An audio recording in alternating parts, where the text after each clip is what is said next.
Val? Jo, que consti que la meva frase és les solucions existeixen.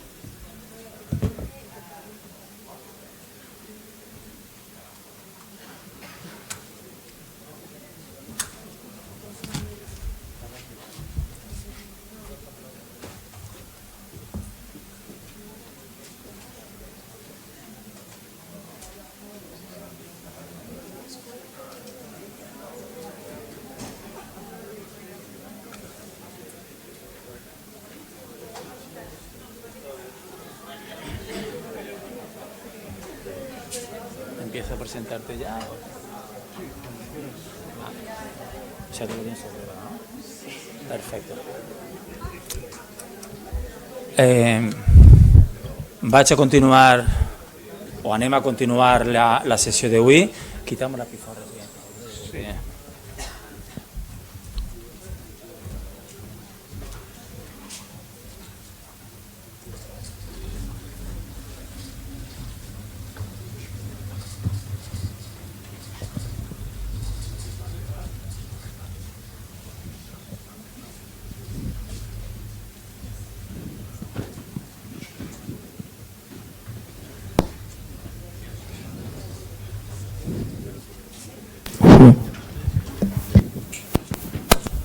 ¿Te cojo la botella esta? Si no t'importa. Doncs bé, continuem la darrera intervenció, la darrera sessió d'esta vesprada i presente al ponent.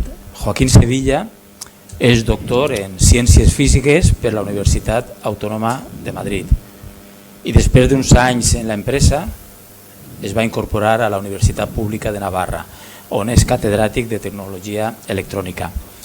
La seva docència, encara que solia ser en enginyeries industrial i telecomunicacions, s'ha estès a Medicina i a l'Escola de Doctorat de la Universitat. I en investigació també ha tocat diversos pals, ha canviat diverses vegades de tema. Actualment, quasi tot el temps es dedica a una línia de disseny d'estructures fotòniques per aplicacions en sensors i en energia solar. I també manté la línia de desenvolupaments tecnològics de millora de la qualitat de vida de persones amb discapacitat, però amb menys activitat que fa uns anys. I una altra part de la seva activitat l'ha dedicat a la gestió universitària. En l'actualitat és director de la Càtedra de Divulgació del Coneixement i Cultura Científica de la Universitat Pública de Navarra. És Càtedra de Divulgació del Coneixement, això no existia abans. Això és una cosa de recent creació, gràcies a cursos com estos, que són capdavanters i moltes universitats han pillat la idea i l'estan implementant. Això està molt bé. També va ser vicerector de Noves Tecnologies i d'Innovació Educativa i el tema pel qual està així, pel qual també és molt conegut, és la divulgació científica i té una gran dedicació a això. Ha sigut responsable de divulgació del coneixement en la Universitat Pública de Navarra del 2016 al 2019 i en l'última dècada col·labora habitualment en emissores de ràdios locals i en televisió navarresa Televisió d'allà, escriu en blogs, Naucas, Club de Amigos de les Ciències, la ciència en el bar, són aquests àmbits on paga la pena fer divulgació científica, comunicar, parlar de ciència igual que parlem d'altres activitats humanes. Vídeos de YouTube té un bon grapat i ha publicat diversos llibres, el més recent, igual que este matí el tema conductor de la intervenció d'Arcadi Navarro era un llibre, ara també és un altre llibre, Els mals de la ciència, i també d'alguna manera, igual que este matí Arcadi ens ha parlat d'aquests dos vessants de la natura, és bona, és dolenta, com és, ara Joaquín ens parlarà dels científics. Som ideals, bons, hi ha de tot com en botica, i ens sorprendrem. I jo crec que ara recentment en les noves tecnologies començarà a haver més actuacions poc nobles dels científics, ens parlarà d'això, però també són persones humanes i tenim una part bona, però ell parlarà d'aquesta part que no se ve tant, així que endavant, gràcies per vindre i demà continuarà, esta és l'última sessió d'avui, però demà continuarem, vinga, gràcies. Muy bien, muchas gracias. Bueno, lo primero, me da muchísima pena tener que hablar en castellano, pero no se oye. Es que me lo tengo que meter dentro de la boca, ¿no? Ya, pero bueno, digo que me da muchísima rabia, además por mi origen, que yo nací en Valencia y esto, no poder hablar valenciano, pero no puedo. Así que será en castellano la intervención. Y lamento decir que vengo a profundizar en la visión catastrofista o negativa del mundo con la que veníamos, aunque este es un aspecto mucho más parcial y mucho más manejable, porque quitar el CO2 del planeta pues es mucho más costoso que quitar los incentivos que nos han llevado a donde, bueno, espero poderos contar en un rato. Bueno, no sé, esto va así, sí. Bueno, empecemos con un chistecito que se encuentra de estos por internet por ahí, donde comparan un científico del siglo XIX con el propio autor del chiste, tacha científico y lo deja en académico, del siglo XXI, y el del XIX dice: tengo que encontrar una explicación de este fenómeno para entender realmente la naturaleza. Mientras que el otro dice: debo encontrar los resultados que encajen en mi narrativa de manera que pueda conseguir mi artículo en Nature. Como está en inglés, naturaleza y Nature es lo mismo. O sea, el uno, según el chiste, andaba buscando las respuestas, ¿no?, de la naturaleza, y el otro lo que anda buscando es una publicación. Y si eso es un chiste, o sea, y lo ponen por ahí, la gente sonríe cuando lo lee, es porque es verdad. En cierta medida es verdad. Entonces, pues bueno, yo voy a, digamos que este es el punto de partida de la situación. ¿De verdad ha pasado eso? Los científicos ya no son esos señores de aspecto bonachón. Bueno, yo intento cultivar esa estética,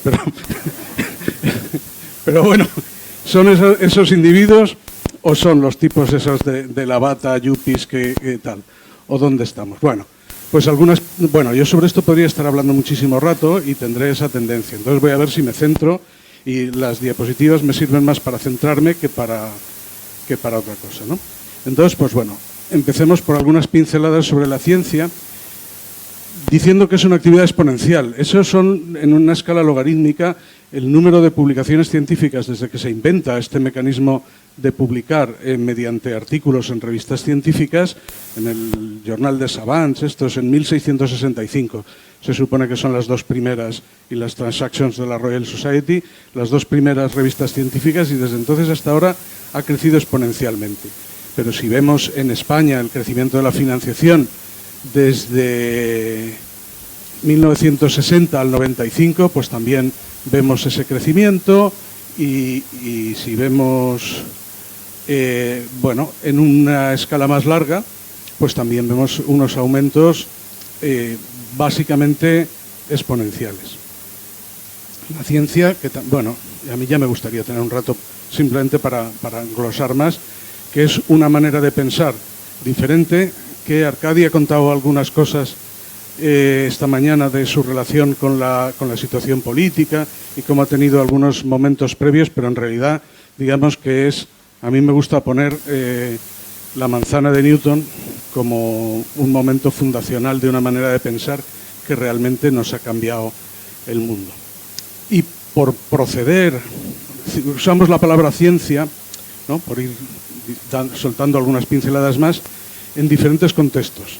O sea, una de las cosas por las que cuesta, en mi opinión, a veces entender discusiones sobre la ciencia es porque nos referimos a cosas muy diferentes.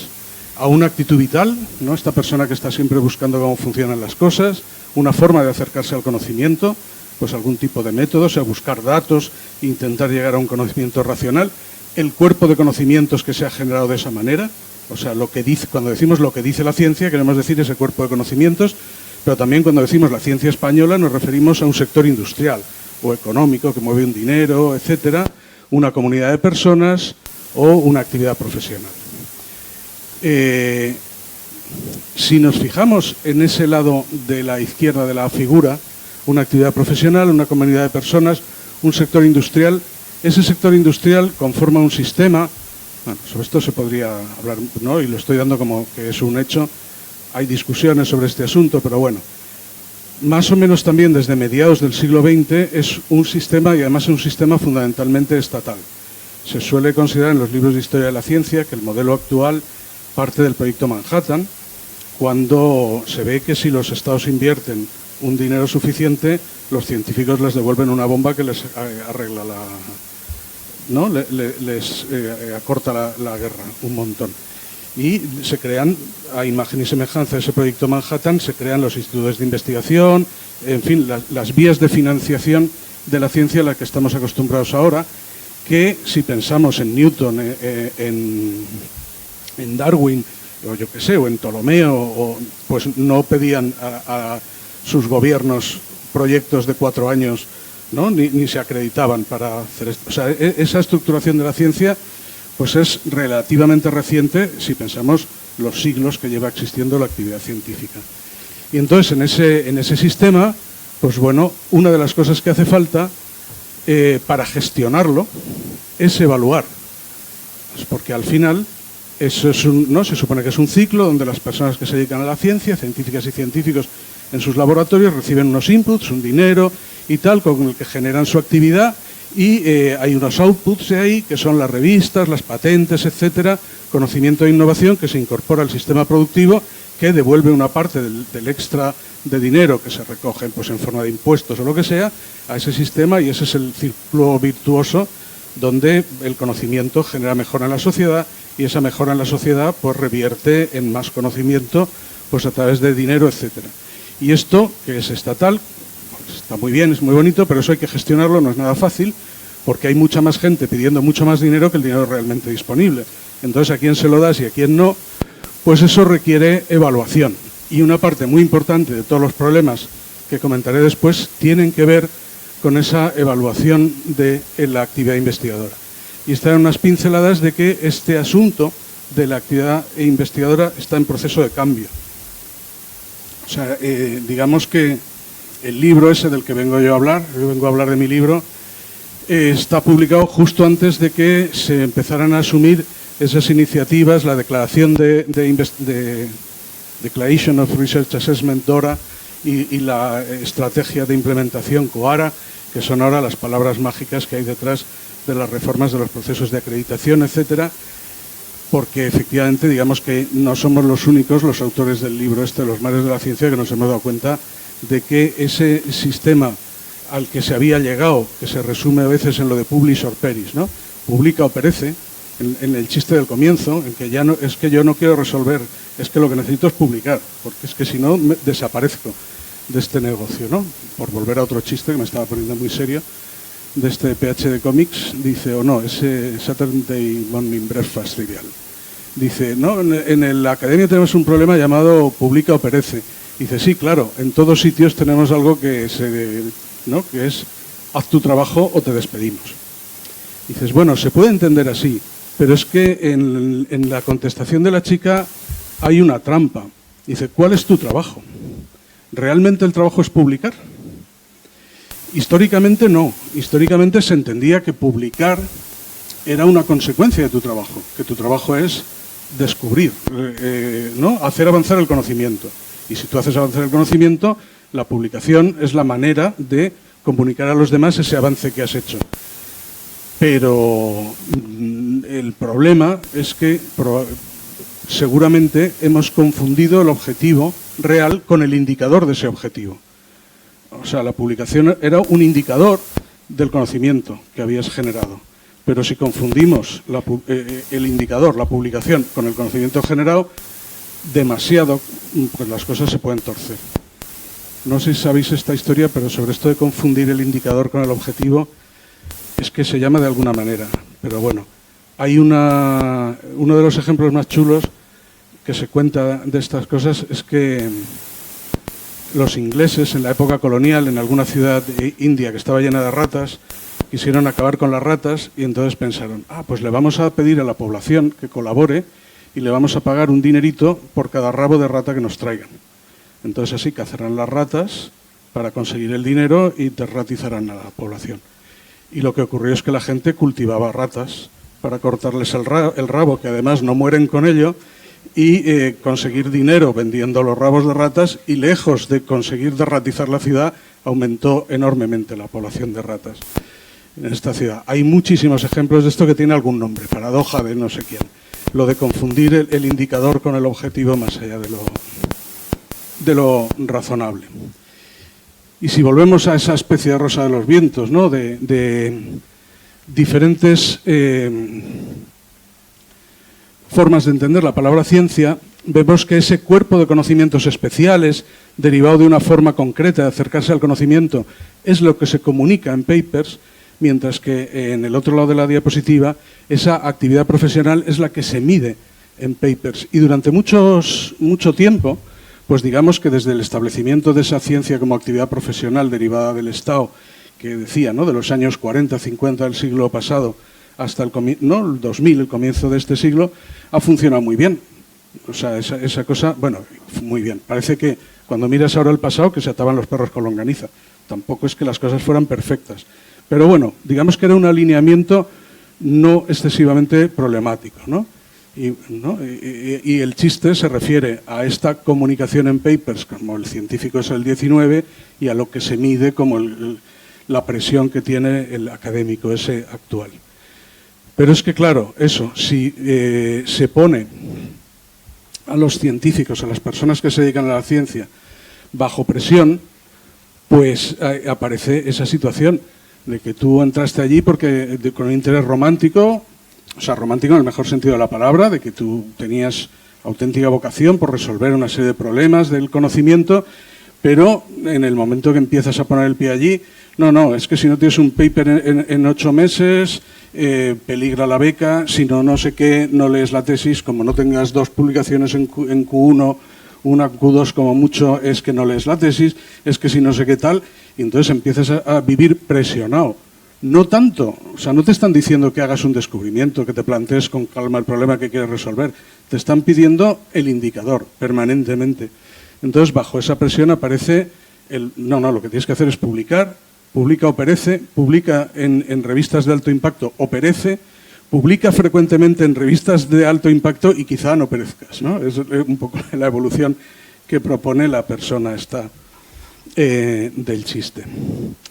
Entonces, bueno, pues por un lado, esta es una visión general del problema, de un mal genérico de la ciencia, que es que porque me voy a centrar en 2 aspectos. Este primero, que es entender el concepto de publica o perece, y el problema de confusión del objetivo fundamental con los incentivos, y ahora, si no me traiciona la memoria, efectivamente, pues cambio de historia, de punto de vista, con otro chiste. Ahora voy a enfocarme al fraude científico, a la aparición de resultados que no son todo lo correctos que deberían.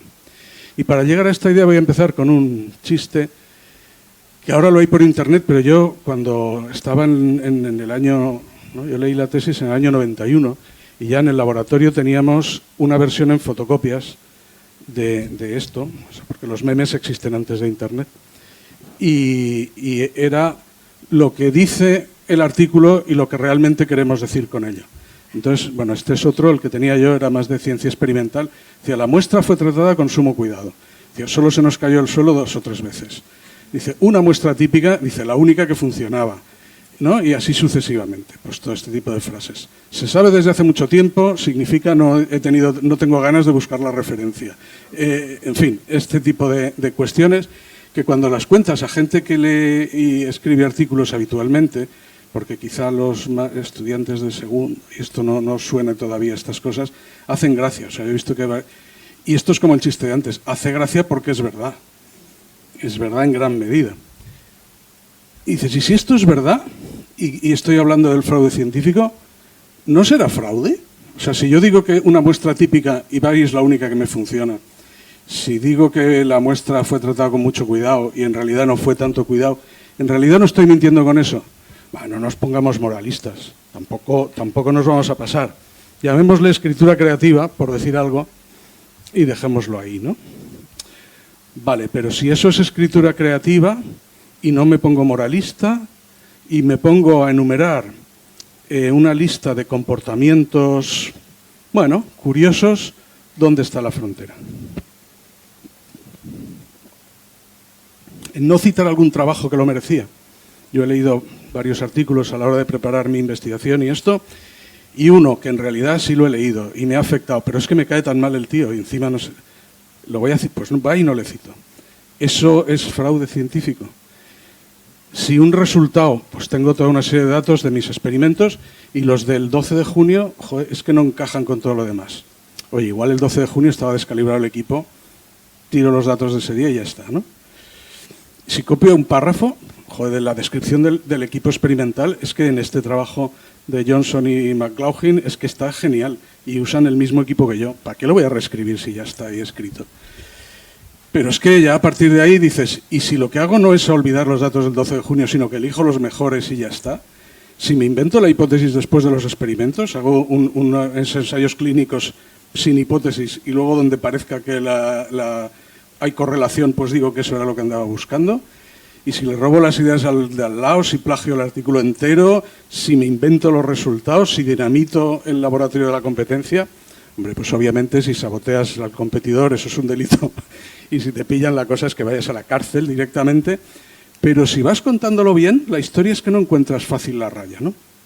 De hecho, los colorines, eso azul y amarillo, pretenden dar esa idea de continuo entre el comportamiento que nos parecía un chiste considerarlo fraude, la escritura creativa y lo que obviamente es intolerable.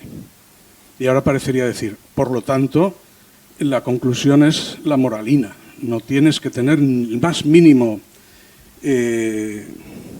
resquicio de incumplimiento. Y lejos de eso, os voy a decir que hasta el 3 o el 4 no hay mayor problema. Y para esta idea me voy a otras ciencias que no son las ciencias duras. Hay un psicólogo de esta disciplina que se llama Behavioral Economics, ¿no? Economía comportamental o algo así, que estudian experimentalmente pues, cómo se comporta la gente ante determinadas situaciones y ha hecho unos trabajos experimentales muy interesantes que, por cierto, luego le han acusado a él de falsearlos y también en una vuelta de estas de meta situación está cuestionado. Pero bueno, yo creo que la cuestión es bastante... Tiene un libro que se llama The Honest Truth About Dishonesty. No me acuerdo cómo se ha traducido en castellano, pero está muy bien porque explica muy bien todos sus experimentos y esto. Y el modelo que saca después de esos experimentos es que lo que buscamos todos es... no vivimos en una tensión entre irnos a la cama todos los días pensando soy una buena persona, o sea, yo hago lo que hay que hacer, o sea, hago las cosas bien, y por otro lado lo que intentas es aprovechar el homo economicus, ¿no? Intentar aprovechar las oportunidades de tu entorno si no tienen repercusiones. Y entre esas dos situaciones lo que ocurre es que entre esa situación absolutamente intachable, que decíamos con los colores de antes, ¿no? Lo que hubiera sido la escritura creativa y esa, y la corrupción absoluta, hay algún umbral de lo aceptable, que no es ni inmutable ni personal, sino que tiene una cierta influencia social y que anda por ahí en algún sitio. Esto, que cuando hablamos de la ciencia nos puede resultar más extraño, si pensamos en la conducción es evidente. Nadie conduce exactamente al límite de velocidad que dice, ¿no? Y aquí dice 30 y voy a 30, y en el momento que pone 50 me pongo a 50, y cuando vuelvo a poner 30 bajo a 30. Bueno, uno entiende esto como orientativo y más o menos, y sabiendo en qué sitio estás, y si hay mucho tráfico o poco tráfico, haces más caso o menos caso, depende de en qué ciudad estés. En Valencia se conduce de una manera y en Pamplona de otra. Si habéis conducido en Milán o en Lisboa, se conduce de otra, o en Estocolmo. O sea que y sin embargo las señales son las mismas. O sea, lo que se diferencia es ese umbral de lo aceptable, dónde está en cuanto a un lugar o al otro. Me voy a ahorrar la descripción. Luego, si no hay preguntas y queréis que me enrolle, puedo contar los experimentos, cómo son los experimentos, el sistema experimental de Dan Ariely y algunas cosas, porque es entretenido. Pero bueno, como quiero ir más al cogollo de la cuestión, pues me salto esta parte, ¿no? Entonces, pues si pensamos no en el tráfico, sino en el lado científico, ¿qué sería el umbral de lo socialmente aceptado en esta cuestión científica? A ver, pues la escritura creativa, evidentemente. No citar a uno que te cae mal, pues claro. Olvidar algún resultado, eso es delicado. Pero si encuentras una justificación, como he dicho antes, la calibración, etcétera, pues oye, si es uno, pues vale. Y autocopiarte, porque es que ahora con estas cosas de la detección automática del plagio dices, coño, si esto ya lo escribí yo, no estoy plagiando, estoy describiendo el sistema experimental, el mismo que en el paper anterior, igual yo mismo. Entonces, pues bueno, a mí eso me parece que evidentemente no se pasa del umbral de lo aceptable, ¿no? Y yo personalmente, y en este momento, y por no esconder el asunto, diría que en general anda por ahí. Pero, como digo, esto depende mucho de unos sitios y otros. Y a mí me ha sorprendido, o en realidad desde que lo estudio, ¿no? O sea, desde que lo he formalizado y lo he estudiado más, ya no me extraña tanto, pero a mí sí que me extrañaba que de repente encontrabas gente de otros grupos de investigación que hacían trabajos sobre la única muestra que les había funcionado. O sea, tengo conocidos, no diré compañeros, que yo no habría publicado ese artículo. Porque sin ser mentira absolutamente, o sea, no se han inventado los datos, pero han publicado casi casualidades. Y yo creo que igual algunos conocéis este tipo de cuestiones. Entonces, las personas que están haciendo el doctorado ahí se acostumbran, digamos, tienen ese umbral de lo aceptable en otro sitio. Una cosa que yo como me presentaba antes, Rafa, doy clase de iniciación a temas de investigación a todos los estudiantes de doctorado de mi universidad, y hacemos algunas sesiones de preguntas y esto.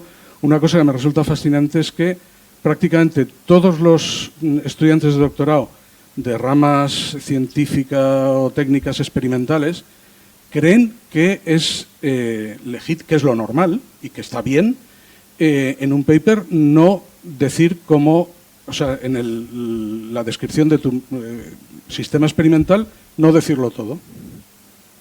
Porque por un lado están acostumbrados a que cuando leen el paper de otros faltan cosas y por eso no son capaces de reproducir los experimentos de otra persona, porque tienen que acabar adivinando qué es lo que falta en la receta de la reacción química, en el equipo experimental de no sé qué, en lo que sea. Entonces están acostumbrados a leer así, a que su jefe les corrija y publiquen así, y eso es lo normal. Y a mí eso me parece que no es o sea, a ver, es lo normal en el sentido matemático, es la norma, es lo que ocurre, pero en el sentido moral a mí eso me parece que si de verdad estamos ahí, pues ya es un problema, porque la idea de los artículos es, ¿no? La idea original era que un artículo debe proporcionar la información para que esos resultados se puedan reproducir. Entonces, pues si justamente estás voluntariamente imposibilitando la reproducción de lo que dices que has conseguido, eso no me parece que sea una cuestión menor.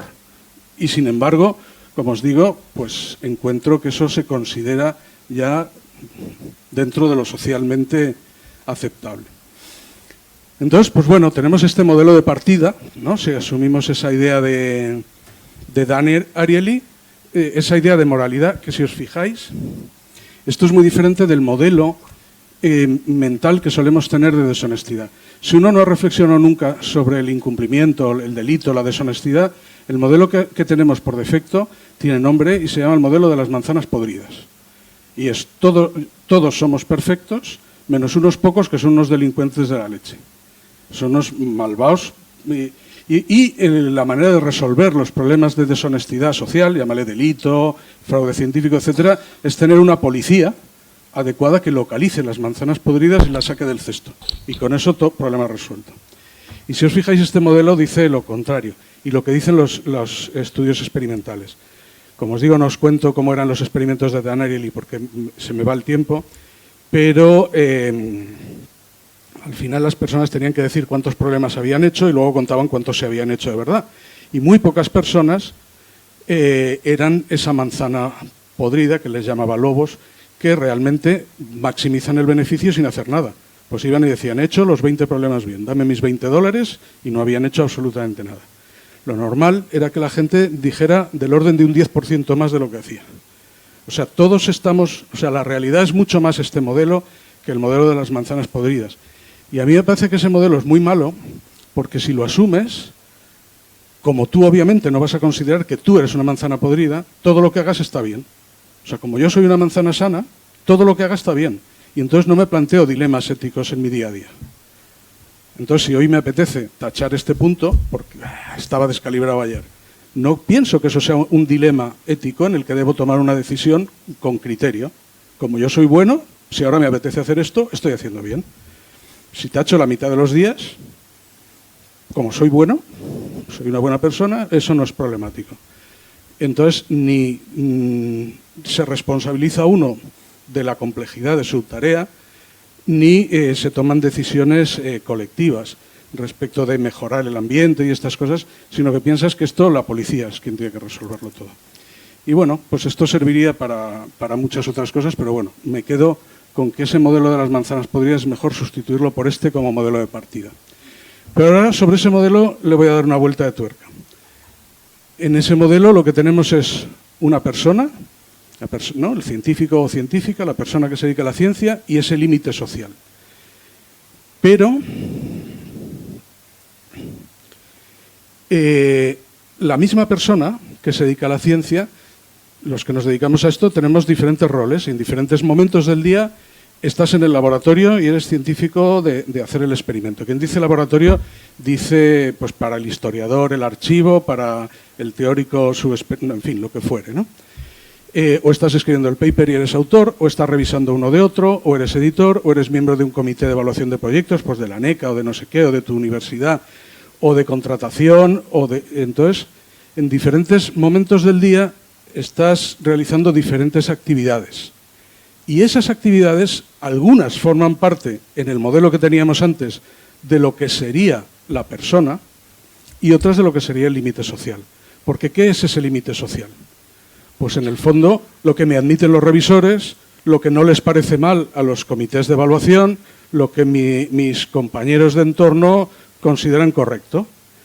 Entonces resulta que los dos elementos del modelo este de deshonestidad, tanto los comportamientos individuales como lo que socialmente admitimos en la ciencia como correcto, dependen de la agregación del comportamiento del mismo colectivo en diferentes momentos.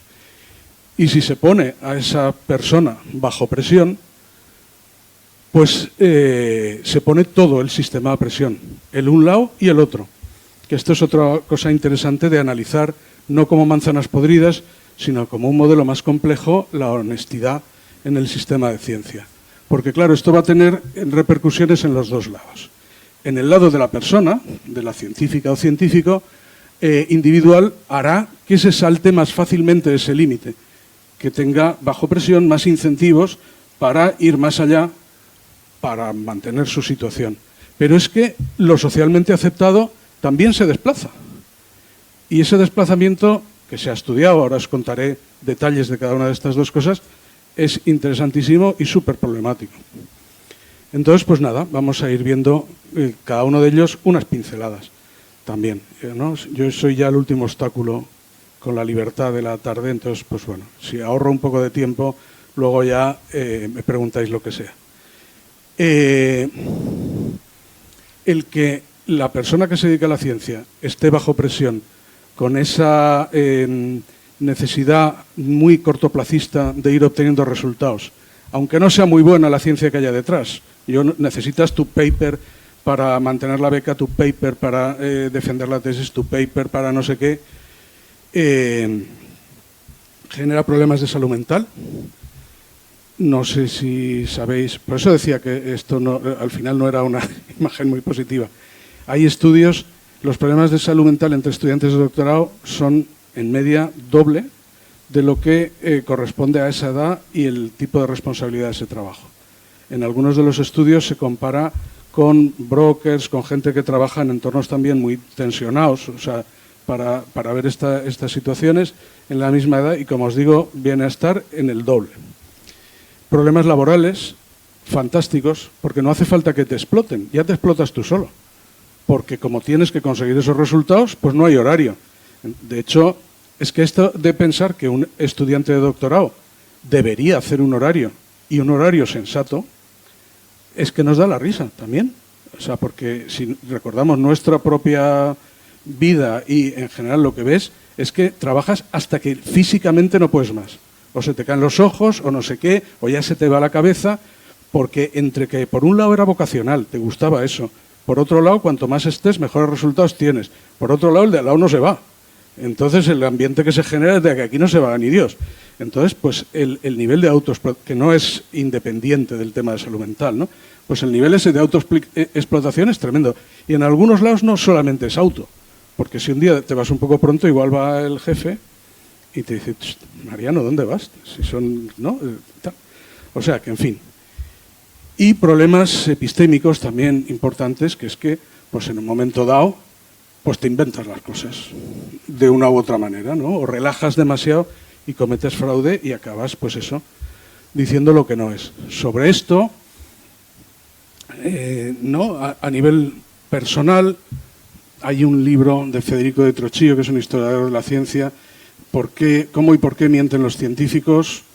800 páginas, no sé, un libro gordísimo, que son casos y casos y casos, fantástico, muy interesante, y al final, en 50 páginas del final, hace una clasificación muy interesante donde muestra que básicamente hay dos tipos de casos de fraude.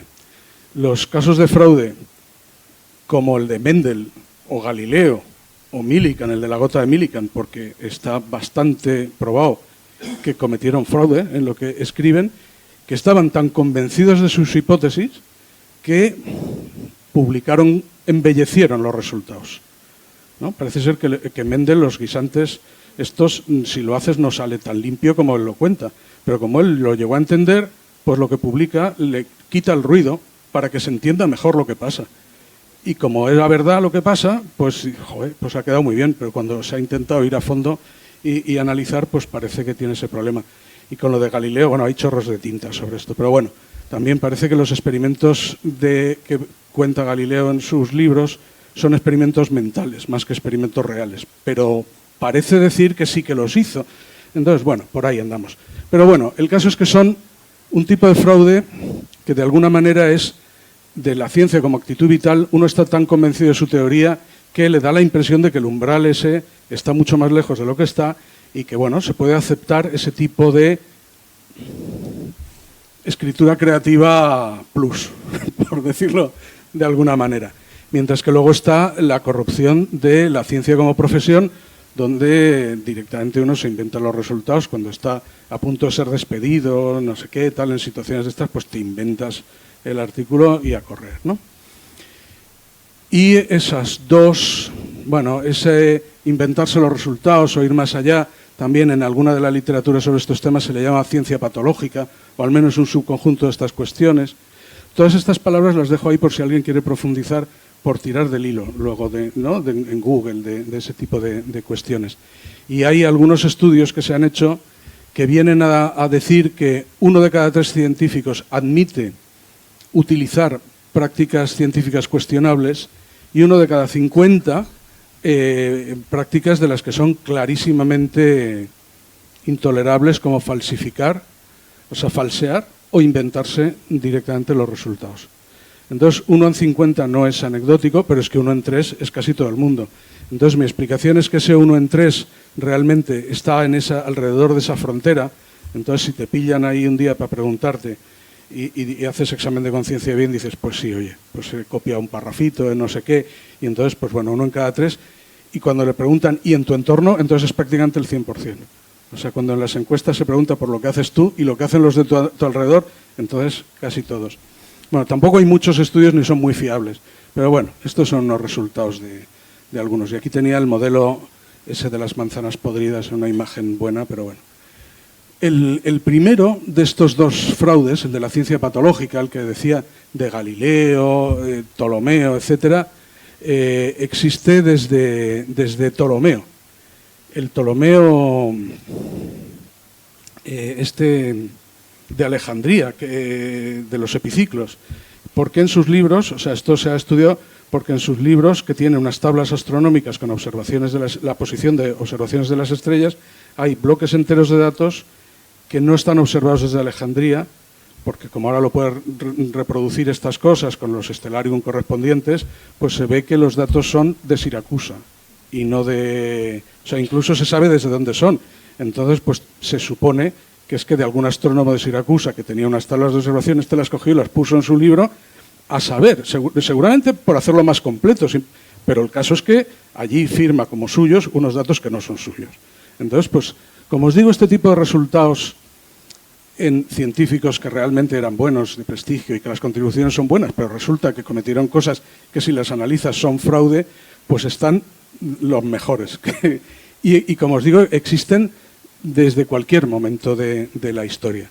Pero ese fraude consciente, el de copiar artículos porque sí, ese no es tan histórico y desde luego en los últimos años existe a escala industrial. Y no voy a entrar en detalles, también estos son algunos y ni siquiera son recientes, pero vamos, alguno que me resulta fascinante es, porque algunos son directamente lo que llaman paper mills, fábricas de papers falsos, y entonces, pues bueno, pues tú te pones allí de autor de un paper que es malo, está inventado todo entero. Pero es que hay cosas súper sofisticadas, como laboratorios, la verdad es que son chinos los casos que he conocido. Laboratorios buenos, que hacen buena investigación, y que, pues si van a tener 4 o 5 firmantes, añaden uno más que lo venden por unos 10.000 euros, 10.000 dólares. Entonces tú, una posición en un artículo ya aceptado o cerca de ser aceptado, en un laboratorio que tú no has pisado en tu vida y tal, pero si tienes 10.000 dólares y mucha necesidad de un paper, pues hablas con esta gente, les das los 10.000 dólares y te colocan como cofirmante de un artículo del que no tienes ni idea en un sitio donde no has pisado jamás. Para los que están haciendo esa investigación, que hacen buena ciencia, por decir así, es una manera de conseguir una financiación estupenda. Para la persona que tiene los 10.000 dólares y necesita engrosar su currículum, o sea, si lo pensamos desde ese punto de vista puramente económico, es un win-win perfecto. Y la inmoralidad es relativa, porque al final la calidad de la ciencia que queda en los registros no cambia por este cambalache. Pero, en fin, no, o sea, no entendáis con eso que lo estoy defendiendo. O sea, estoy explicando algunos de los muchísimos vías de estas de fraude a escala industrial que existe hoy. Este era el de la parte del individuo, pero me falta el del límite social, que decía, el límite social de lo aceptado, bajo presión, se desplazará hacia lo indeseable. ¿Y qué es lo indeseable de la ciencia socialmente? Que sea mentira, que sea irreproducible. O sea, lo que buscamos con la ciencia es el mejor conocimiento posible sobre un tema. Queremos conocimiento cierto o verdadero. Lo que pasa es que son palabras muy gordas en filosofía, eso de la verdad o la certeza. Pero bueno, el mejor conocimiento disponible. Con los mecanismos que tienes, pues lo mejor. Pero si empezamos a aceptar, pongo un ejemplo, muestras cada vez más pequeñas. Pues antes, todo esto me lo estoy inventando, los números y eso, pero para suponer que un medicamento o que yo qué sé, un tratamiento contra las malas hierbas es efectivo, pues requeríamos una muestra de 100 casos, pues 100 parcelitas de campo, no sé qué. Pero oye, si en 100, y además el blanco correspondiente donde no echabas estas cosas, pero oye, si en vez de 100 ahora viene y nos presentan un paper con 90, hombre, lo del 100 no estaba en ningún sitio escrito, y 90 son casi 100, y si parece claro y tal, venga, pues vale. Porque, insisto, como ahora estás con el gorro de revisor, pero luego vas a ser tú el que mande a publicar un artículo parecido porque trabajas en esos mismos campos. Si empezamos a aceptar un poquito menos, pues a mí también me va bien, porque con el mismo dinero, pues con lo que hacía antes 10 papers, pues ahora hago 11, ¿no? O 10 experimentos, ahora hago 11 experimentos. Entonces, pues me merece la pena. Entonces, si empezamos a aceptar tamaños muestrales cada vez menores para atribuirle valor a un tratamiento o a un medicamento, a un lo que sea, pues llegará un momento que la muestra sea tan pequeña que ya lo que estemos dando por bueno sea ruido estadístico. Y entonces ya la hemos liado, porque entonces ya no estamos haciendo ciencia. Estamos disimulando cómo hacemos ciencia, haciendo el mismo tipo de cosas, pero no tenemos los estándares reales como para darle esa validez a ese conocimiento que decimos el conocimiento científico, no, es que esto está aprobado. Pues ya no está aprobado si aceptamos eso. Y esto parece haber ocurrido en lo que se llamó la crisis de reproducibilidad. Esto lo estudiaron en psicología, se enfadaron muchísimo los psicólogos, luego hay artículos también de medicina y ha generado ríos de tinta y yo tampoco, ¿no? Como insisto, estas cosas son complicadas y no quiero resolverlo. Pero bueno, esto que se llamó la crisis de reproducibilidad, la revista es Nature, ¿no? ¿En el qué año fue esto? En 2005 cogió 100 papers supercitados de psicología, digamos, pilares de esa disciplina del conocimiento, y se los dio cada uno a un laboratorio bueno, pidiéndoles que reprodujeran los experimentos que había ahí, a ver si los resultados corroboraban los resultados de ese paper. Y el 70 y pico % salió que no sé si tengo aquí, no. Es que, bueno, tengo versiones de esta charla con más detalle en algunas cosas y eso. El 70 y tantos % en absoluto y solamente un 5% fue una reproducción total. Y los otros, pues, era aproximado. O sea que en esa disciplina, digamos que el grueso de lo que se consideraban pilares del estado actual del conocimiento, pues era conocimiento irreproducible. Esto ha generado cosas divertidísimas, como que hay gente que ha teorizado que es que la reproducibilidad no es el criterio mejor aceptado para estas cosas. En fin, bueno, insisto, yo solo quiero dar algunas pinceladas de problemas graves. Si lo pensamos, si aceptamos en ciencias estas experimentales de materiales, en química, que no me den la receta y por lo tanto yo directamente no puedo reproducirlo, como he dicho antes, pues es que ya no, la crisis no es de reproducibilidad, es que directamente es de comunicación, está un paso antes. Y bueno, pues estas cosas no están bien. Alguien puede decir, bueno, pero estas cosas serán lo de siempre, o sea, siempre habrá habido estas cosas. La verdad es que no. El aumento de artículos retirados en papers, lo de las retracciones, bien porque el propio autor en ocasiones es retracción honesta, ¿no? Pues ha encontrado un fallo en lo que publicó y dijo, oye, que esto que publiqué está mal, quita el artículo de la revista, ¿qué tal? Pero en otros casos no es el autor, sino es otra persona que dice, oye, esto que le habéis publicado a este tío, esto está mal desde el principio hasta el final, y se hace una investigación y entonces después los acaban retirando.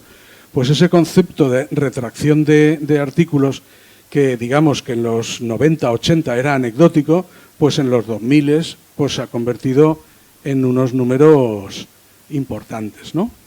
Y también, esto es lo que ya había puesto antes, aumentos de papers, citas como sea, los propios editores se inventan historias. Bueno, esto son algunos ejemplos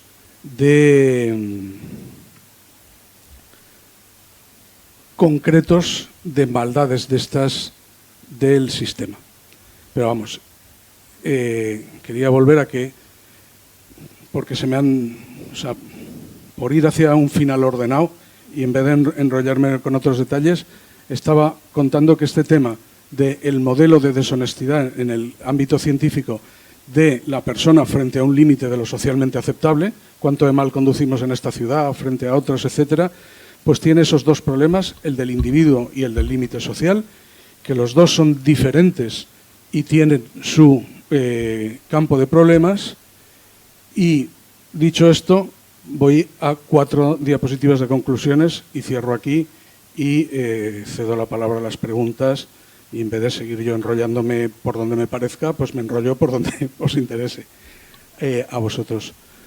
Lo primero es que ese chiste con el que empezábamos podemos entenderlo como que el académico del siglo XXI que quiere publicar es el mismo científico del XIX que quería resolver los problemas, pero muy presionado. Muy presionado porque tiene que generar resultados en un plazo y hay montones de males que no estoy contando, porque además tiene que hacer eso y tiene que tener todas las facturitas del proyecto que no sé qué y tiene que pasar luego tal y tiene que hacer unas memorias del proyecto pesadísimas y tiene que pasar no sé cuántas auditorías y la cantidad de burocracia que tienes detrás es tremenda y eso te deja menos tiempo para hacer. O sea, esa presión, la olla express esta, tiene diferentes componentes. Tiene el componente burocrático, el componente de disminución de financiación, el componente de alta exigencia, en parte derivado de que esa disminución de la financiación hace que los proyectos sean más competitivos. Pero vamos, esa olla existe. Esa olla se hizo especialmente fuerte, y con esto termino mis digresiones por ahí, en la crisis del 2008, esa de las subprimes. Ese es el primer momento de la historia desde que se crea la ciencia profesional de la que hablaba antes de Estado en los años 40, en el que disminuye netamente la financiación de la ciencia. En todo ese casi un siglo, ¿no? 80 años o 60, lo que había pasado es que había momentos de la historia en que aumentaba el PIB de los países, porque esto me vale de España, me vale de Estados Unidos y casi cualquier país del primer mundo. Había temporadas en que no aumentaba el porcentaje dedicado a ciencia, pero aumentaba el PIB del país, y entonces el porcentaje del PIB era más pasta. Luego se estancaba el PIB del país, pero aumentaba el porcentaje dedicado a ciencia. Al final ha ido creciendo siempre, hasta ese momento. Y ese es el primer momento en el que, de alguna manera, en parte por falta de dinero, en parte por vamos a probar a ver qué pasa, y no ha pasado nada, no se ha hundido el mundo, y de aquellos polvos estos lodos, porque ahora Trump ha decidido ya recortarlo todo. O sea, no ya... Pero bueno, esto nos llevaría más lejos. Segunda conclusión, el modelo de manzanas podridas es un error, por esas dos cosas que he dicho. Obviamente, como yo no voy a ser una manzana podrida, no me voy a sentir concernido por la autorreflexión sobre las consideraciones éticas de mi trabajo, y sin embargo todos nos deberíamos sentir concernidos todos los días en todas las decisiones que tomamos. ¿Esto que hago lo hago porque lo hace todo el mundo o porque creo de verdad que debe ser hecho, ¿no? Que está bien hacerlo? Y además hay problemas sistémicos de estos, como, bueno, lo que se acepta por otro lado, esos temas de salud mental, la salud laboral del laboratorio, etcétera, que aparecen por ahí y que si pensamos en lo de las manzanas podridas, pues esos también pasan mucho más desapercibidos de lo que yo creo que merecen, ¿no? Entonces, pues cambiemos de modelo respecto de esa cuestión. Y respecto del fraude, pues en el fondo el fraude es a la ciencia como la cara B que tienen todos los sistemas complejos. Todos los sistemas complejos tienen grandes cosas y mal funcionamiento. La vida tiene la enfermedad, que la enfermedad pues es otras formas de vida que no te van bien a ti, ¿no? En algunos casos. La organización social tiene el delito, pues la ciencia tiene el fraude. Y conseguir que estas cosas no funcionen, o sea, para tener menos problemas de salud, menos delito o menos fraude científico, se puede pensar en la medicina para los casos agudos, pero en realidad los entornos saludables, tanto sociales, biológicos como laborales, en el caso de la ciencia, son los que minimizan esos problemas. Entonces, más que medicina o más que policías, ¿no? Yo hago un llamamiento a entornos saludables y en este caso a los entornos de actividad científica. El fraude científico es más complejo de lo que parece a priori, por esa cosa del umbral de lo aceptable y de las malas prácticas, que tiene las dos vertientes en el caso individual, el fraude por méritos, por decir así, el genuino, el fraude por ideas, esa ciencia patológica que comentaba, y que el desplazamiento global de lo socialmente aceptado pues genera consecuencias muy malas porque aceptamos como ciencia, como hechos probados, cosas que en realidad no lo son. La política científica, es mi conclusión final de aquí, debería tener en cuenta estas cuestiones precisamente para disminuir presión y generar unos entornos más razonables. Y en la línea con estos entornos razonables, una palabra que a mí me molesta mucho y tengo que discutir siempre con quien hablo, porque se ha puesto de moda decir, no, es que en este país queremos una ciencia excelente. Y la palabra excelente es muy problemática. Excelente es la palabra que utilizó la Secretaría de Estado, que en 2008 estaba al cargo de la ciencia, para decir, no, es que esta reducción de presupuesto nos va a venir muy bien, porque como va a haber menos dinero, vamos a limpiar, ¿no? Todos los que os quedéis sin proyecto es que no os lo merecéis, porque no sois suficientemente excelentes. Excelente incluye un matiz de sobresaliente y se sobresale del entorno. Entonces, eso lo que hace es generar el concepto de excelencia, generar que unos pocos merecen, ¿no? Son los buenos y los demás son mediocres. Lo contrario de la excelencia es la mediocridad. Mientras que en un entorno profesional razonable, lo contrario de la excelencia no es lo mediocre, sino competente. Y a mí me gustaría tener un entorno científico competente, de científicos competentes que trabajen de manera competente y que generen buena ciencia. No necesito, ¿no?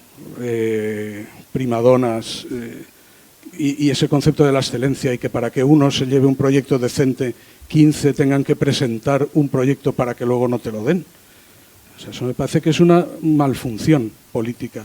La cantidad de horas que hay que perder en preparar proyectos para que luego no sean concedidos, independientemente de que yo lo piense, porque me ha pasado muchas veces, ¿no?, más de la cuenta, creo que el siguiente libro que escribiré, si lo consigo, es Memorias de un investigador mediocre. Porque creo que ese es un... O sea, solo escriben las memorias los investigadores de éxito, y son la minoría.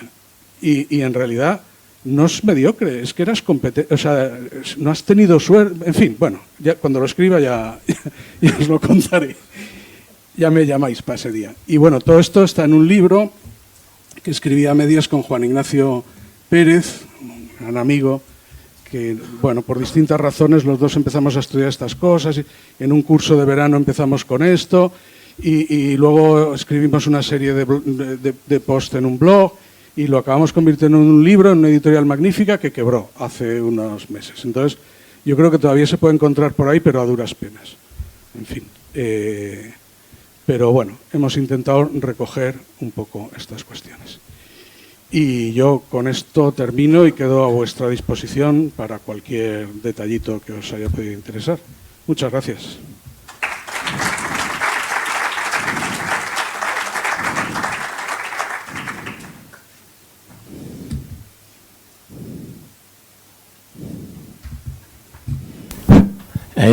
Moltes gràcies, Joaquín. I una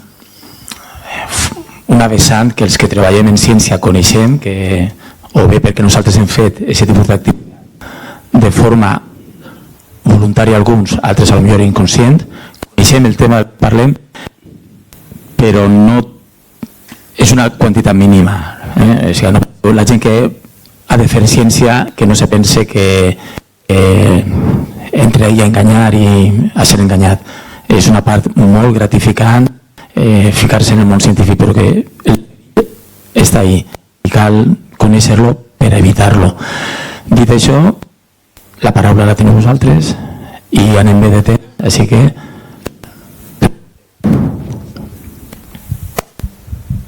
Hola, buenas tardes. Muchas gracias, me ha gustado mucho la ponencia y pues la verdad es que he tenido varias preguntas, pero por empezar por una, bien, conocemos todos el problema de publica o perece, de la evaluación científica y de que se está intentando cambiar.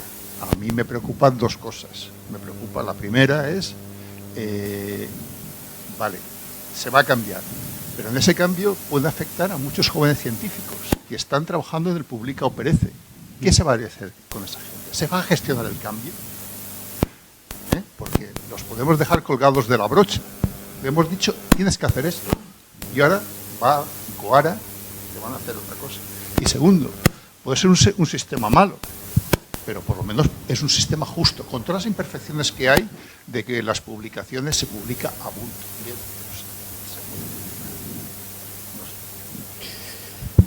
Pues tienes toda la razón con las dos cosas. Bueno, yo no diría justo, porque creo que tendemos a confundir lo algorítmico con lo justo. Entonces, ese algorítmico, digamos que tiene unas reglas claras, elimina la discrecionalidad de otros seres humanos que la solemos interpretar como arbitrariedad y nos sienta fatal.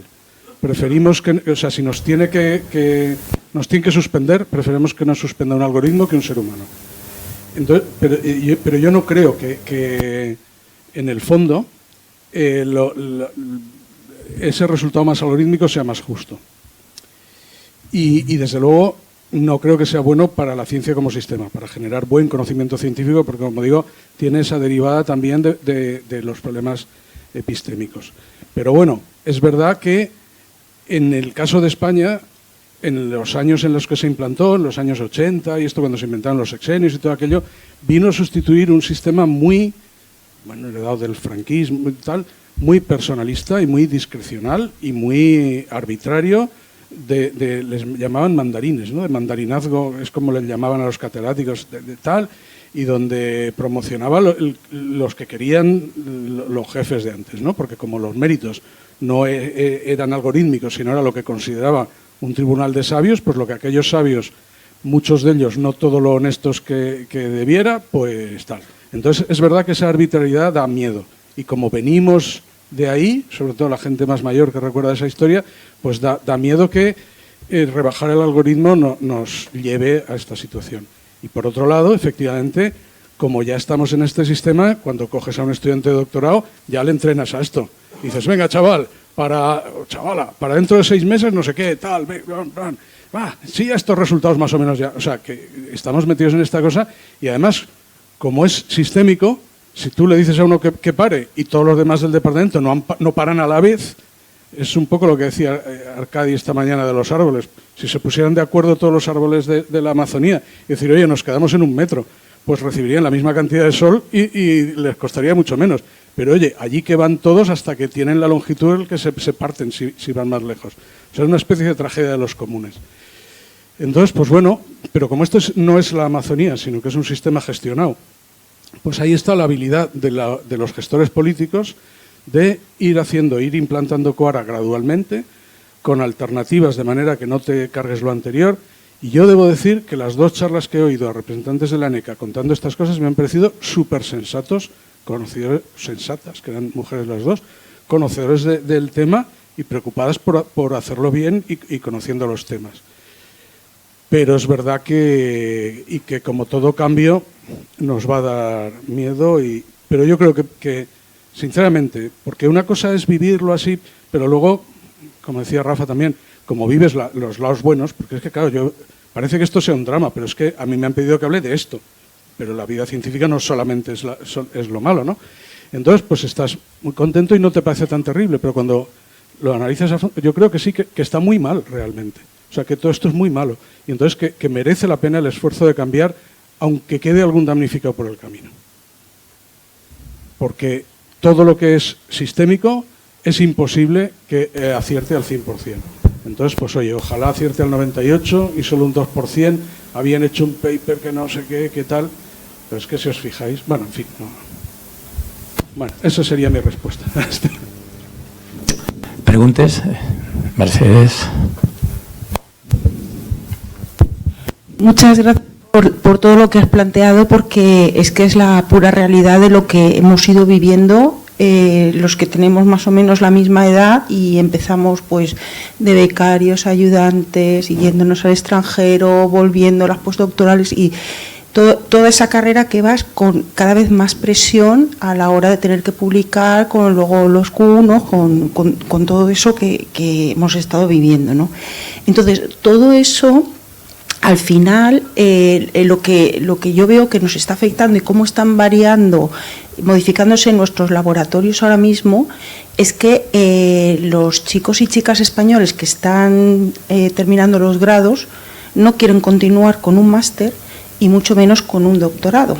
Es que dicen, lo ven así y tampoco es que tengan, por lo menos aquí en Alicante, una oferta de la empresa o de un puesto industrial tan llamativo, que diga, bueno, es que prefiero la industria a la universidad porque es mejor salario, mejores condiciones. Tampoco la tienen esa oferta aquí. Y en cambio no tenemos en nuestros grupos de investigación, no tenemos españoles.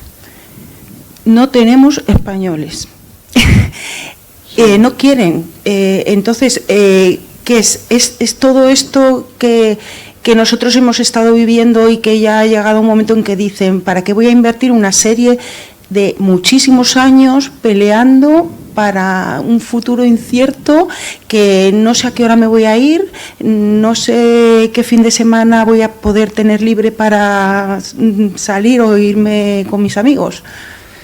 Pues es muy interesante lo que planteas, que es la dinámica, ¿no? En la rosa esa de los vientos de acepciones de la palabra ciencia, pues el colectivo de personas, pues estas cuestiones cuando ya empiezan a ser visibles tienen esa repercusión, que efectivamente ocurre y ha ocurrido en otros países antes. O sea, yo cuando estaba en la época del postdoc y ibas a Estados Unidos a hacer una estancia, ya te llamaba la atención que en los laboratorios no había estadounidenses. El jefe era chino, había 2 indios, un pakistaní, no sé qué, tal, y Y eso, el español y 2 portugueses, ¿no? O sea, que ya entonces... Y ahora vas a departamentos, en mi departamento también pasa, tenemos un montón de marroquíes, cubanos, mexicanos... bueno, mexicanos ya no, o sea, esos ya son titulares, o sea, esa época ya pasó. Pero bueno, pues de diferentes países que tienen otra situación. Entonces, la misma cuestión de la emigración que encontramos en otras profesiones, pues en esta ocurre también. A mí me parece terrible porque con todas estas cosas yo creo que es la mejor profesión del mundo. O sea, a pesar de todo, y de todas las horas echadas de más y proyectos que no me han dado y referís que me han tirado los papers y no sé qué, sigo, no lo habría cambiado por nada y me sigue pareciendo una profesión extraordinaria. Entonces, pues que la hayamos hecho tan poco atractiva por estas cuestiones laborales y demás, pues me parece lamentable. Pero es, no, poco te puedo decir, más que sí, que es así, ¿no? Un parell d'aclariments per a la gent que no és de la nomenclatura. Papers són articles. Q1, Q2, Q3 és una classificació de no és el mateix publicar en l'Información de Alicante que en El País o en El Mundo, tot i que jo discrepe de lo que diu El País i El Mundo, però hi ha categories. O el New York Times. El New York Times Q1, El País Q2, Informació d'Alacant Q4, tot això se valora i la gent intentem posicionar els nostres treballs en les millors plataformes. Això ho fem, intentem fer-lo honestament. N'hi ha una guerra, jo puc dir que l'he patit, o sigui, tu dius, no cite a este, si és que este no m'ha citat a mi. O sea, vaig a ser jo el tonto, el bote que vaig a fer-li el favor a este, que és com diria una xica de Madrid, que le agrada la fruita. Esos, clar, com vaig a dir jo a fer el favor a n'hi ha molt, i això és una cosa importada dels Estats Units. Quan jo vaig començar a fer els treballs, eren tots col·legues, i estem treballant, i quan vaig començar a veure que gent que havia vingut dels Estats Units començava a fer preguntes per a demostrar que era més sabut que tu i si podia te xafava el coll, i hòstia, me lo dius després i prenen un cafè, però no me deixes a mi en evidència o intentes deixar-me en evidència. N'hi ha molta competitivitat per a la jove, però la ciència és una aventura fascinant. Invite al...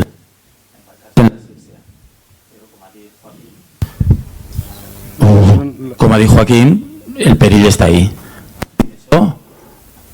Preguntes continuen. I conec gent que m'ha copiat treballs, amiguitos de l'alma, de la carrera, dirigir una tesi conjuntament i al cap d'uns mesos un llibre publicat per el codirector, el doctorando, i jo no estic que això s'encuentra en internet, és que té qualsevol cosa, però ahí està. Són gent que li agrada la fruita, i lo dic clarament, fills de puta. O sigui, és que n'hi ha molta gent així. Millor no trobar-se en ells, però ahí estan. Preguntes, jo ja he dit el que tenia que dir, m'he quedat despatxat i me falta dir el nom, però si algú vols el dic en privat. Moisés? No, bueno, está... Bueno, perdón. Hola. Yo te quería preguntar, porque en el resto de la sociedad también hay competitividad y más presión. ¿Cuánto de eso se refleja en la ciencia y cuánto es intrínseco? Pues es también buena pregunta. Hasta donde yo sé, el único estudio que me viene a la cabeza comparativo, o sea, por no dar opinión, sino intentar ir a cosas que conozca, es este que comentaba antes de la salud mental de estudiantes de doctorado, donde se ponía en comparación con jóvenes de la misma edad, o sea, acabada la carrera y un máster, que lo que estaban haciendo era ser brokers de petróleo o de acciones, o sea, gente que estaba pues moviendo mucho dinero en temas de compraventa como ejemplo de también un trabajo de responsabilidad, de horarios extraños y tal, y les ganaban por goleada. Y como digo, es el único estudio que conozco donde comparan buscan una comparativa entre trabajos equivalentes. Porque es verdad que cuando hablas de esto parece que salgas de aquí, del mundo de la ciencia, y en otras actividades se cumplan los horarios magníficamente, tengas unos sueldos estupendos, no haya competitividad, y tienes toda la razón que tampoco es que las cosas sean maravillosas en todos los lados. Pero bueno, insisto, lo que pedían era analizar la cara B. Bueno, esto me da pie a contar el origen de este asunto. Cuando nos empeñamos en analizar, ¿no? Juan Ignacio y yo, Iñaco, y recoger muchos trabajos sobre estas cosas y empezar a tomarnos en serio el tema, que luego acabó en el libro, no es tanto para deslegitimar, sino todo lo contrario. O sea, lo que queríamos era desde dentro, y además, ¿no? Pues por científicos, para que no te lo digan desde fuera, pues eso, como oíamos esta mañana, no, es que la industria farmacéutica, pues para que no te vengan desde fuera luego determinados activistas, no, es que el mundo de la ciencia, como hay mucho fraude, no, oye, pues mira, ya sabemos nosotros desde dentro que hay algún fraude, no mucho, alguno, pero tal, qué causas, qué estudios hay, o sea, una idea justo de buscarle soluciones, ¿no? Y el último capítulo es los males de la ciencia tienen solución, y aunque no damos las soluciones precisas, pero apuntamos lo que habría que ir haciendo, o sea, que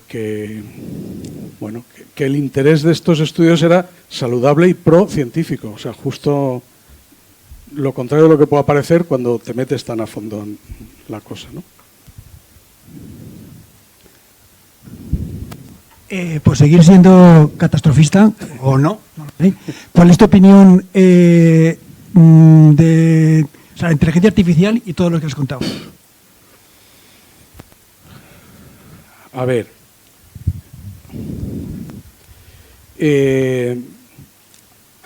la humanidad en las últimas 4 generaciones está cambiando a una velocidad descomunal y entonces no te da tiempo a incorporar las cosas. No hemos incorporado todavía Internet en el mundo de la ciencia. O sea, comentábamos antes en la comida que el mundo de la editorial científica es el único sector de bits, o sea, de cosas que funcionan por las redes, que no ha cambiado drásticamente, como el mundo de la música, el de las publicaciones que no sean, ¿no? Los periódicos. Si pensamos en cualquier cosa que pudiera ir por la red de datos, la aparición de Internet le ha dado la vuelta como un calcetín. Recordar cómo era el mundo de la música antes de Internet. Tenías que comprar los CDs y oías las cosas en un soporte físico. Y las compañías aquellas han desaparecido y han sido sustituidas por otras. O sea, ha habido un vuelco y aquí no, ¿no? Entonces, no hemos asumido eso todavía, porque igual hace falta un poco más de tiempo. La inteligencia artificial ha aparecido y es otro game changer de esos que dicen los horteras, ¿no? O sea, uno de estos es un cambio radical. En muchas revistas, bueno, una cosa que he leído hace poco y que me he recogido para mis estudiantes de doctorado es un estudio de usos éticos de la inteligencia artificial. O sea, esto como todas las, en mi opinión, como todas las herramientas, pues un martillo se puede usar para clavar un clavo o para romperle la cabeza a una persona. Entonces, esto como herramienta y herramienta muy poderosa, pues tiene algunos usos buenos y muchos muy malos.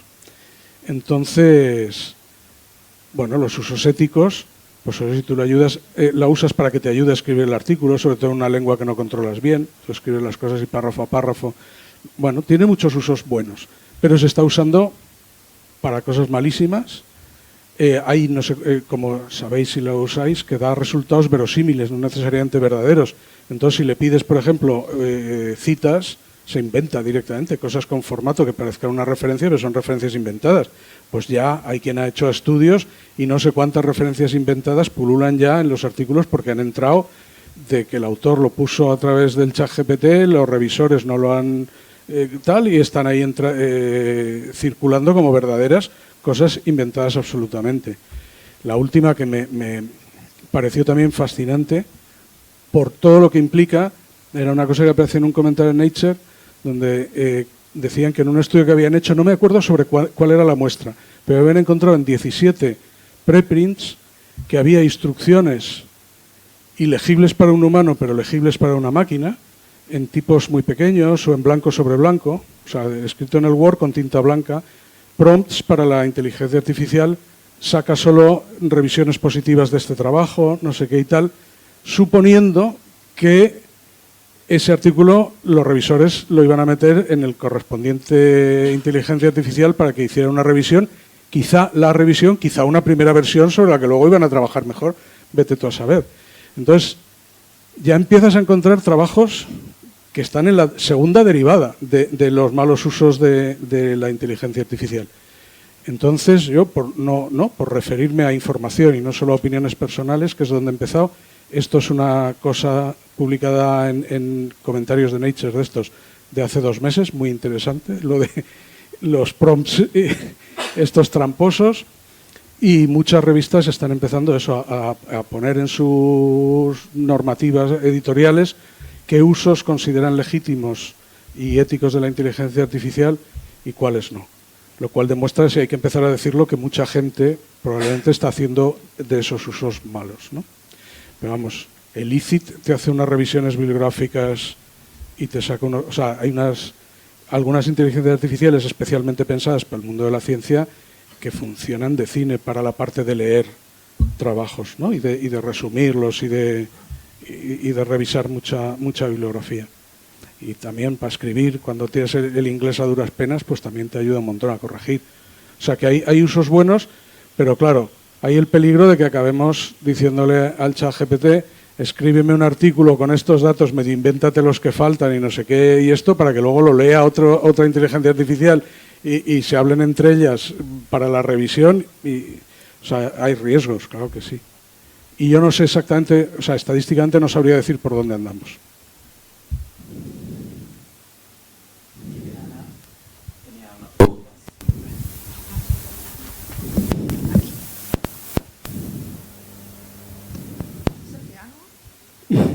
¿Així?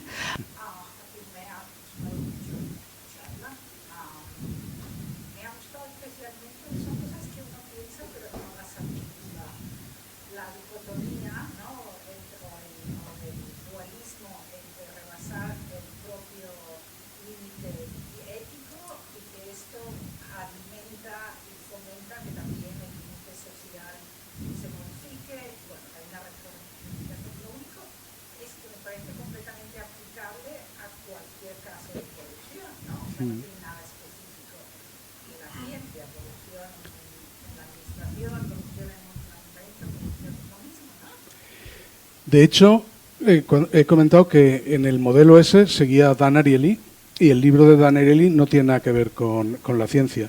O sea que digamos que ahí el invento original ha sido aprovechar ese modelo y esa teorización sobre la deshonestidad trayéndolo a este mundo. He dicho antes que lo contaba así muy rápido, en 2 segundos, los experimentos que hacía Dan Ariely. Cogía un conjunto de, ¿no? Como si yo ahora os doy una hoja y os digo, mira, os voy a pasar unos problemitas de matemáticas muy sencillos, de lógica, y entonces en 2 minutos a ver cuántos sois capaces de hacer, y cuando hayáis acabado le decís a aquel señor cuántos habéis hecho bien, destruís la hoja en esta estructura de documentos y os dará $1 por cada problema bien hecho. Entonces tú coges y dices, ¿cuántos hay? ¿20? Te vas allí y dices, dame $20. Rompes la hoja y la cosa es que la máquina estaba trucada. Y entonces las hojas salían unos papelitos, pero la hoja no la rompía, la mandaba a otro lado. Y entonces sabía cuántos dólares había pagado y cuántos problemas estaban realmente resueltos. Y entonces se podía ver el grado de deshonestidad. Así, porque en las hojas no estaban los nombres, ¿no? Y entonces esa idea de cuánta gente se levantaba inmediatamente y pedía los $20, pues casi ninguno, en casi ninguna sala. Y en cambio, la media de dólares respecto de problemas resueltos estaba en torno al 10%.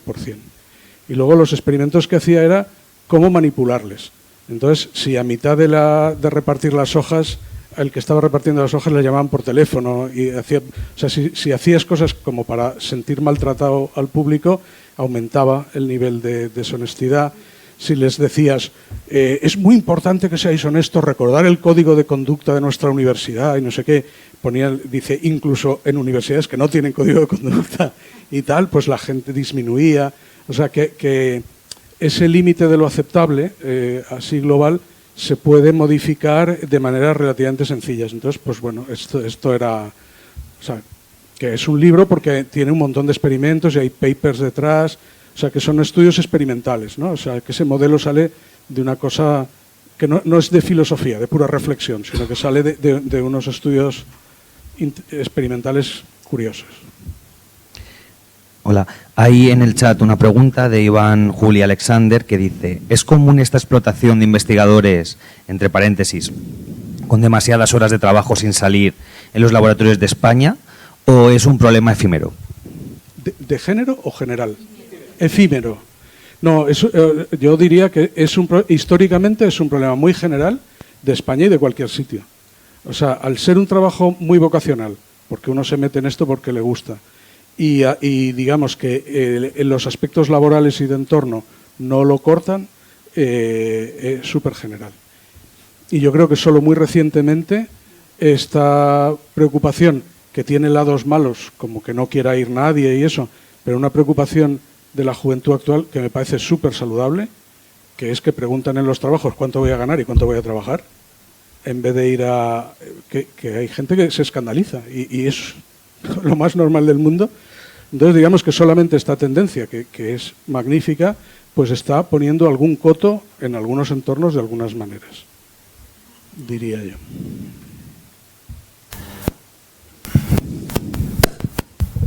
Bueno, yo lo que te preguntaría es que nos dieras alguna idea de cómo quitarle esa presión a los investigadores, ¿no? Y luego también un poco hay mucha gente joven que oyendo tu charla dirá, pues no sé si meterme en este mundo, ¿no? Es decir, algún futuro esperanzador o alguna cosa para animar a la gente joven que quiere investigar, que investigue.